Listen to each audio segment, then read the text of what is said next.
portes du Fab Truck. C'est un petit atelier qui bouge, qui a l'avantage d'être dans un petit camion, donc je peux aller un peu n'importe où.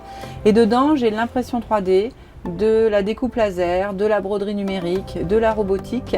Et je peux assez simplement, en une visite de 5 à 10 minutes, montrer aux gens ce qu'on peut faire et surtout ouvrir tout le questionnement autour de la fabrication numérique, du numérique, etc.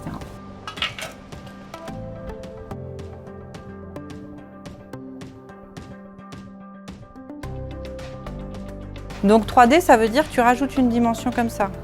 Donc c'est ce qui va nous permettre de faire des choses en volume. Aujourd'hui, en fait, avec le camion, on a pu transporter en fait tout l'atelier de fabrication numérique à l'intérieur de la médiathèque pour que les gens expérimentent, voient et découvrent ce qu'on pouvait faire dans la Fab Lab.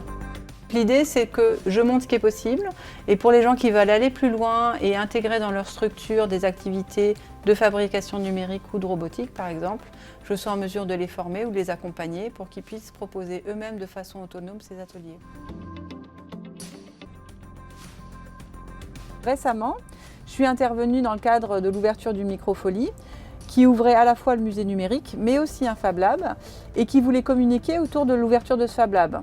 Pour le public, Fab Lab, c'est quelque chose qui n'est pas connu, donc moi je suis allée vers le public dans des manifestations associatives par exemple, et on a fait rentrer les gens, on leur a expliqué qu'est-ce qu'ils pouvaient trouver comme machine, ce qu'ils pouvaient faire, et que c'était un lieu qui était pour eux.